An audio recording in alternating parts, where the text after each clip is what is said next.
relativamente óbvio que a democracia deu errado no Brasil. Não funcionou.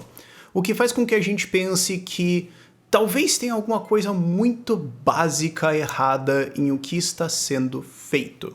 E aí a gente precisa entender por que isso aconteceu e como que a gente pode consertar isso, ou mesmo se a gente pode consertar isso.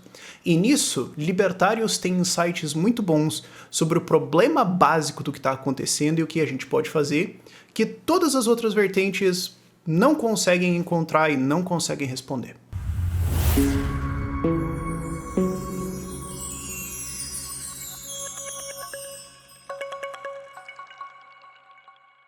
E caso você esteja vendo esse vídeo no futuro, eu tô gravando isso aqui no contexto de que o maior corrupto da história da América Latina foi eleito presidente, talvez o maior corrupto da história da humanidade, e também recentemente teve os protestos em que entraram na Praça dos Três Poderes, quebraram tudo, provavelmente vai ter mais protestos pela frente e tudo mais. Mas esse vídeo vale pra basicamente qualquer ocasião mais ou menos similar como essa, ou até mais leve. Isso são sintomas de problemas maiores. Quem conhece o canal já há bastante tempo sabe que quando esses eventos grandes acontecem, o meu reflexo é um pouquinho falar sobre eles, mas muito mais falar como é que isso aqui aconteceu e como é que a gente pode evitar para isso aqui acontecer de novo.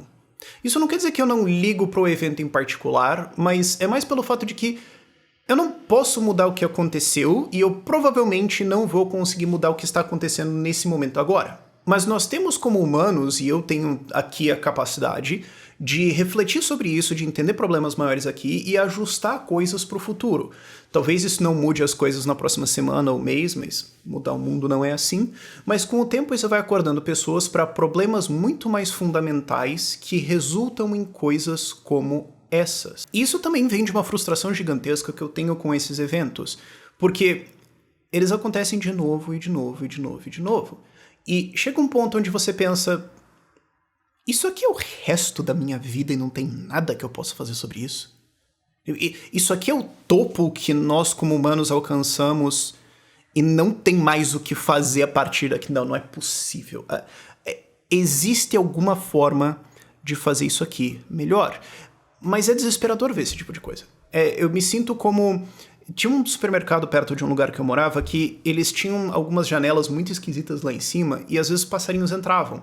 Eles ficavam se batendo dentro do supermercado e não conseguiam sair. E eles morriam. E volta e meia você entrava e tinha um passarinho morto. E você olhava e falava, isso aqui vai continuar acontecendo. De novo, de novo, de novo. E ninguém conserta aquele raio daquela janela. Isso é idiota. E note, esse problema em geral que eu estou falando, de manifestações desse tipo, gente pedindo golpe, ou maluco corrupto sendo eleito, ou abuso de poder do judiciário, isso não é exclusivo deste momento do Brasil ou do Brasil. Qual país da América Latina não teve isso na última década? Olha a última década. Isso não precisa nem pensar protestos depois do Covid. Todos os países da América Latina tiveram esses tipos de problemas e continuam tendo. Então não é uma coisa brasileira, talvez seja uma coisa latina. Vamos olhar o quê? Para a América Central. Quase todos os países lá têm problemas desse tipo, alguns não têm manifestações porque o país é dominado por uma narcocracia, uma cleptocracia super óbvia, em que se a população se manifestar eles são mortos, então não tem os protestos, mas não é como se fosse uma coisa melhor. Dos Estados Unidos. Não. Tem problemas graves acontecendo lá. Até o Canadá tá tendo protestos. Tá, então uma coisa para lá do Atlântico.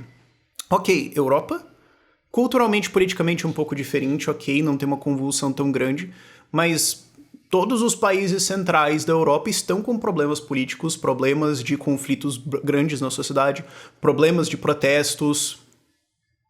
E aí? África e Ásia é muito difícil de considerar porque a quantidade de ditaduras ou de democracias de fachada que você tem lá é relativamente fantástica, então não vale muito a pena entrar. Sobre o que? Coreia do Sul e Japão, e a Coreia do Sul teve recentemente uma presidente empichada por corrupção, sobra o Japão. E você imediatamente vai lembrar que mataram o Shinzo Abe. Tá bom, foi um evento bem maluco e tudo mais, mas também, ok, o que sobrou é um país massivamente endividado e que economicamente não foi para lugar nenhum nas últimas 3 décadas. Tem alguma coisa muito errada, simplesmente. E ok, boa prática de qualquer coisa vai te dizer que quando você encontra algum problema, talvez não é melhor começar questionando se as regras básicas do universo começaram a funcionar de uma maneira diferente. Não, você começa com perguntas simples. Mas quando você vê esse padrão consistentemente por décadas, e quando você consegue olhar para a situação que a gente tem atual no Brasil e falar isso aqui quase certamente vai acontecer pelos próximos 10 anos de formas diferentes, pessoas diferentes e tudo mais, mas este é o normal, você tem que começar a pensar, talvez exista alguma coisa muito errada na forma básica em que a gente organiza a sociedade. E o que qualquer libertário deveria entender é que o problema está em que democracia é uma solução falha para um problema real. Só que as falhas que estão ali dentro fazem com que a parte boa não consiga se manifestar tão bem. E, note, isso não são coisas que eu imaginei aqui ou que eu inventei, ideias minhas e tudo mais. Eu tô basicamente falando o que autores libertários estão discutindo pelo último século, mais ou menos. Não tem muita novidade aqui. Meu trabalho é muito mais ser um bardo do capitalismo do que um grande pesquisador. Mas o ponto é, por que democracias vieram a existir? Ou repúblicas, talvez. O problema real foi uma constatação de, se você tem uma autocracia, se você tem uma ditadura, se você tem um rei e tudo mais, o que acontece quando ele começa a usar o Estado para os seus ganhos próprios? O que acontece quando ele não se importa com as pessoas que estão no país? O que acontece quando ele começa a fazer guerras ou começa a abusar com o judiciário e tudo mais? O que acontece quando o rei vai lá e diz que a lei é isso e se eu não gostar dele, ele muda a lei e vem atrás de mim? Isso é um problema. Nós precisamos de regras, nós precisamos de uma sociedade com regras, com estruturas, onde todo mundo é igual e cada um pode viver a sua vida. Isto é um problema real. E a solução que foi colocada foi tirar poderes dos monarcas, tirar poderes de autocratas, colocar isso em legislação e regras e colocar um Estado com pessoas eleitas de alguma forma para administrar isso. E é aí que nasceu o erro. Uma coisa importante de separar é democracia de eleições. São coisas separadas. É aquela coisa de todo quadrado é um retângulo, mas nem todo retângulo é um quadrado. Eleições fazem parte da democracia. Mas tem outras coisas importantes em democracia, como, por exemplo, liberdade de expressão, separação de religião e Estado, supostamente Estado de Direito, todos são iguais perante a lei. Todos os libertários concordam com essas ideias. Todos os libertários querem isso. E se alguém falar que não quer isso, é um tanto quanto esquisito. O problema é, mas como é que nós vamos fazer isso funcionar? Como é que vai gerir isso? Quem que vai fazer isso rodar? E aí colocaram eleições. E isso é uma coisa que o Hans Hermann Hoppe aborda muito bem no livro dele, Democracia, o Deus que Falhou, em que ele fala, as pessoas acharam que isso era uma evolução. Mas não. Na verdade, o que isso faz é colocar mais pessoas, e com também incentivos podres, dentro da capacidade de abusar do poder de Estado. Antes eram relativamente poucas pessoas, agora é muito mais. Então, a gente vai ter uma base muito maior para encontrar gente ruim. E os incentivos continuam mais ou menos os mesmos. Mas dá pra entender por que acharam que isso seria uma resposta boa. Nós vamos tirar os caras, os reis, não sei o que, e vamos colocar nós, o povo, as pessoas, o cidadão comum. O problema é que não existe o povo, não existe nós. Existe cada um dos indivíduos, e cada um deles tem os seus interesses, cada um deles tem os seus desejos, os seus valores, e conforme as sociedades vão ficando muito mais complexas, cada uma dessas coisas vai se distanciando cada vez mais. A gente começa a ter demandas, ideias, valores, buscas diferentes. E ainda assim, um grupo de pessoas assumirá o poder de Estado e outro grupo de pessoas vai ter que obedecer isso e pagar tudo. Isso não resolve o problema. O problema básico que permaneceu é que você ainda é obrigado a participar, por mais que você não consinta com isso explicitamente. Por mais que você olhe e fale, eu não quero isso, eu não gosto dessa estrutura, eu quero fazer outra coisa, você não tem esse direito. Ficou um monopólio coercitivo, um monopólio violento. É uma empresa, você é obrigado a comprar os produtos dela, e se você falar contra ela ou de alguma forma se rebelar, ela decide o que ela faz com você. Se a gente tivesse alguma coisa dessas no mercado, no setor privado, alguma empresa assim, é óbvio qual seria o resultado das pessoas e todo mundo entenderia que isso é um problema muito grave. Agora, quando a gente resolve organizar a sociedade assim,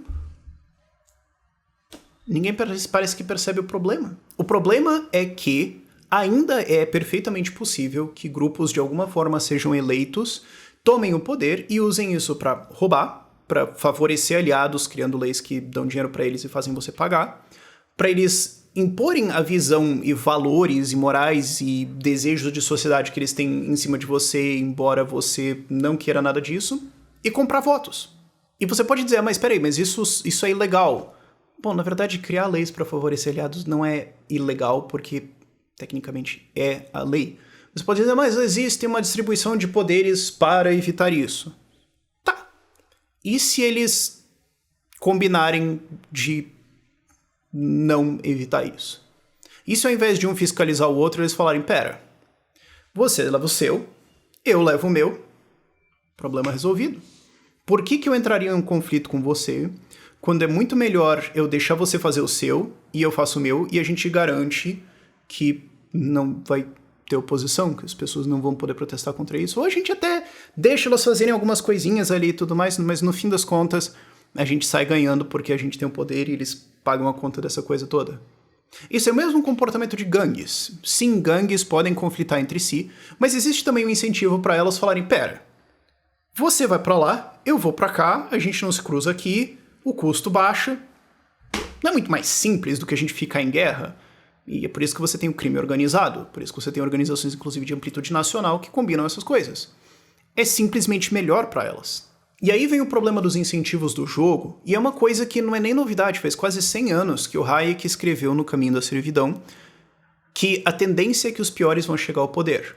Ele estava originalmente falando de quanto maior o poder do Estado e na direção de um Estado autoritário, como por exemplo um Estado socialista, um Estado fascista, nazista, pessoas ruins serão atraídas para isso. Mas o problema é que o argumento vale, na verdade, para qualquer democracia, qualquer sistema eleitoral. Quem estiver disposto a mentir, distorcer, comprar votos, favorecer aliados e de todas as formas abusar dos poderes para ganhar eleições, vai ter uma vantagem. O jogo não é limpo e você jogar limpo, na verdade, é uma desvantagem se você está pensando friamente. Então, o que vai acontecer? Você, na verdade, tem um processo, uma Olimpíada quase, que seleciona os piores. Conforme você sobe nos níveis de poder, mais você vai encontrar as pessoas que melhor mentem, distorcem, compram votos, vendem e compram vantagens. Não é à toa que quando você olha para os altos níveis de poder de qualquer país, você vai encontrar, ou tender a encontrar, as piores pessoas que aquela sociedade tem a oferecer. Esse é o incentivo do jogo. Claro, nesse ponto várias pessoas podem apontar, mas Rafael, você joga esse jogo de eleições, você defende eleger pessoas, o Judô trabalha nisso.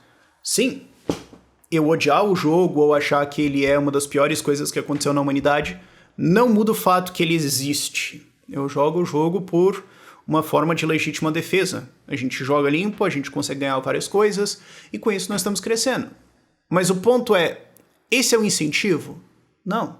O que eu estou fazendo é exceção, não é regra. É só olhar a história da democracia brasileira, por exemplo. Mas tá, vamos voltar ao problema. Qual é a menor unidade de problema que eu consigo imaginar e dizer nasceu daqui? Não é um político ou outro. Se a gente destituísse todos os políticos do Brasil e rodasse as eleições de novo, provavelmente você ia ter um resultado relativamente parecido. Se você mandasse eles fazerem uma nova Constituição, também. O que altera aqui? O que realmente é a coisa básica? É uma coisa que está na cabeça das pessoas. Ela não tem uma frase clara e explícita igual para todo mundo. Mas o pensamento é mais ou menos o seguinte. Se eu achar que eu estou fazendo uma coisa boa e você discordar, eu tenho o direito de te obrigar a participar disso. E se você não quiser, eu posso ser violento com você. Porque eu estou fazendo uma coisa boa. Outra forma levemente diferente de colocar, mas se você parar pra pensar, reduz na mesma coisa, é... você é burro. As pessoas não são inteligentes ou boas ou dignas ou nada realmente positivo. Pessoas são ruins, estúpidas e elas precisam ser salvas da ignorância delas. Se eu deixar que elas façam as coisas, elas vão destruir tudo.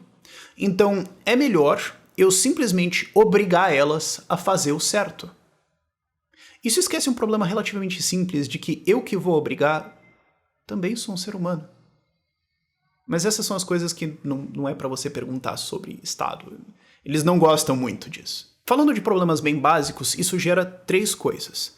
Primeiro, tu nunca concordou nisso.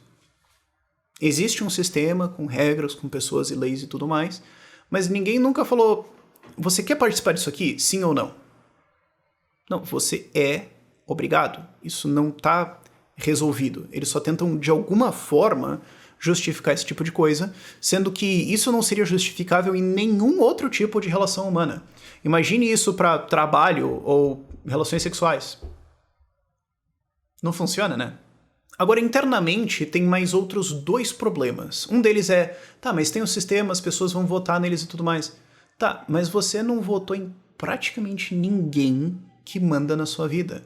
O seu poder de influência é extremamente pequeno e a quase totalidade das pessoas que vai mandar em você são pessoas que você não conhece ou que você não votou nelas. Porque elas não te interessam. Porque os valores, ideias, buscas, problemas que elas acham que existem, você simplesmente não concorda. Se você tivesse concordado, você teria votado nelas. E um corolário desse segundo problema é que, mesmo nos que você votou, isso não quer dizer nada. Você pode simplesmente ter votado no menos pior. Não tem nada ali que necessariamente significa que você quer aquilo que a pessoa vai fazer. Pode ser simplesmente alguma coisa de legítima defesa. Ou uma piada. Vou votar nesse cara porque é engraçado. E o terceiro problema é que a maior parte das pessoas que operam o Estado não foi eleita. Elas são nomeadas, elas são contratadas, mas são pessoas que vão ter poder em cima da sua vida, que elas vão poder dizer o que você tem que fazer ou o que você não pode fazer, e você não tem o direito de discordar. Em nenhum ponto você concordou com isso. Um Estado, a lógica de um Estado existir, faz com que isso seja normal, ou aceitável, ou bom, ou digno. Isso ensina para as pessoas, é assim que se faz as coisas. E aí o que acontece quando você começa a colocar isso no dia a dia na cabeça das pessoas? Em o modo padrão delas pensarem. 3 exemplos aqui. Educação domiciliar. Não podemos permitir educação domiciliar porque pais podem abusar sexualmente das suas crianças e são ignorantes e não sabem educar elas. Ok, então nós estamos dizendo para as pessoas que pais são possíveis abusadores e pessoas burras e estúpidas. Ok, todo mundo, sociedade. Pais são burros. Essa é a regra, ok? Todo mundo entendeu? Tá bom. Ou vaping. Isso foi recentemente proibido, aquele vaporador. Ah, eu não quero fumar, eu quero usar um negocinho e tudo mais. Isso foi recentemente proibido. Ah, porque as pessoas não têm noção das consequências e vão usar isso e elas vão ficar viciadas em nicotina e tudo mais. Pessoal, todo mundo, brasileiros? Pessoas não sabem cuidar da vida delas, ok? Elas não têm consideração pela vida delas, pelo futuro delas. Nós precisamos evitar que elas se matem, porque esse é o nível de inteligência delas. Todo mundo entendeu? Todo mundo entendeu? Beleza? Ok. Ou regulações super minuciosas para empresinhas simples. Ah, eu quero ter uma mercearia simples. Tudo disso é regulado de como tem que ser, como se as pessoas não soubessem onde colocar uma pia ou como vender alface. O que está sendo dito para a sociedade? Pessoal, brasileiros, todo mundo é burro.